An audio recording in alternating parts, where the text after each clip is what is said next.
The movie's almost autobiographical in a way. It's very interesting. Gentleman, brilliant man by the name of Mike Birbiglia. He wrote a movie in 2012, performed in it, wrote it, produced it, directed it, called Sleepwalk with Me, and which is about a stand-up comedian and how he comes up in the world. And this movie's a companion piece to that called Don't Think Twice, and it's actually a drama about comedians, about improv comedians. And what happens is that there's a bunch of improv comedians that work with a troupe. They're a troupe. They work at a theater called Improv for America. They find out the theater's closing. And then what happens is one of the members of the troupe gets on a SNL-type show, and the rest of the movie is trying to figure out how they all now navigate the relationship.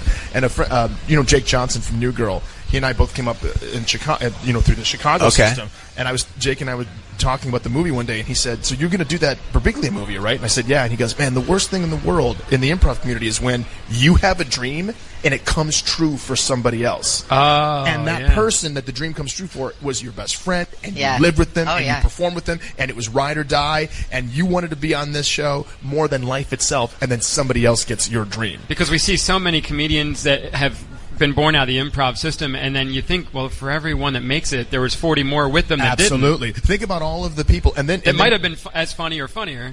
Exactly, and we'll never know. Or if you go to the next step, you think of something like Mad TV or Saturday Night Live, you go there, and then you go, well, how many of those people become Will Ferrell? How many of those people become Mike Myers? And it's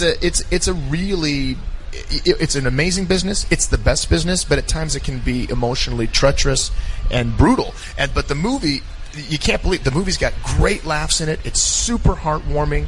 It's very dramatic, and there's that good almost. There are moments in the film that have those good kind of almost Curb Your Enthusiasm, uncomfortable. Oh yeah, love it. Where your skin crawls and you're going, why am I giggling? And it's all improv or scripted? No, the entire movie is scripted. In fact, a lot of the improv in the movie is scripted. Wow. And so we had a rehearsal process before we did the movie. We had 2.5 weeks of rehearsal, so we could rehearse the improv stuff so much that it feels as natural as it can coming out. Yeah.